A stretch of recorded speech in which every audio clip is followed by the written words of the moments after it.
উত্তপ্ত পরিস্থিতি শান্ত হয়েছে। অনশন ভাঙার পর উপাচার্যের বাসভবন, একাডেমিক ভবন ও প্রধান ফটক থেকে অবরোধ প্রত্যাহার করা হয়েছে।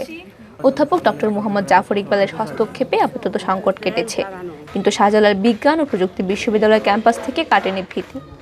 আন্দোলনকারী শিক্ষার্থীদের মাঝে এখন বিরাজ করছে উপাচার্য ভীতি। উপাচার্য অধ্যাপক ফরিদউদ্দীন মাহমুদ শপথে বহাল থেকে যাওয়ায় শিক্ষাজীবন নিয়ে তৈরি হয়েছে তাদের শঙ্কা। তবে আন্দোলনকারীরা কোনোভাবেই হয়রানির শিকার হবেন না এমন আশ্বাস দিয়েছেন শিক্ষামন্ত্রী ডক্টর দীপু মনি। শিক্ষক সমিতির নেতারাও আন্দোলনকারী শিক্ষার্থীদের পাশে থাকার ঘোষণা দিয়েছেন। আন্দোলনকারীদের মনে থেকে তবুও যেন কাটছে না উপাচার্য ভীতি।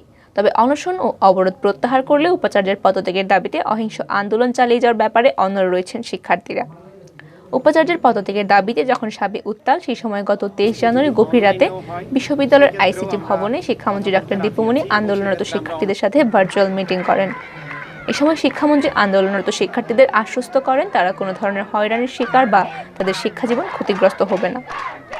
এ সময় শিক্ষামন্ত্রী আন্দোলনরত শিক্ষার্থীদের আশ্বস্ত করেন তারা কোনো ধরনের হয়রানির শিকার বা তাদের শিক্ষাজীবন ক্ষতিগ্রস্ত হবে না।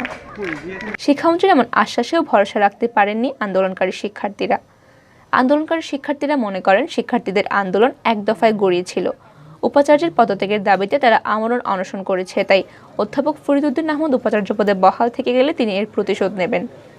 আন্দোলনকারী ও অনশনকারীদের তিনি ছেড়ে দেবেন না। নানা অজুহাতে তিনি তাদের শিক্ষাজীবন ক্ষতিগ্রস্ত করবেন।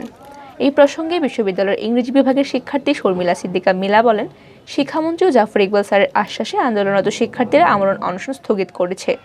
কিন্তু আমাদের প্রশ্ন হচ্ছে, আগামী দিনে শিক্ষার্থীদের উপর এই আন্দোলনের কোনো প্রভাব যে পড়বে না তার নিশ্চয়তা কতটুকু?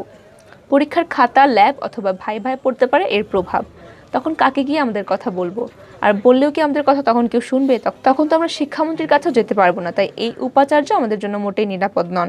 ফেস মার্কিং এর ব্যাপারে আন্দোলনকারী শিক্ষার্থী তানভীর হাসান বলেন, শিক্ষামন্ত্রী যদিও আশ্বাস দিয়েছেন, তথাপি কোনো শিক্ষার্থীকে যদি কোনো শিক্ষক টার্গেট করে, সেক্ষেত্রে ইচ্ছা করলেই তাকে একাডেমিক্যালি ক্ষতি করতে পারেন।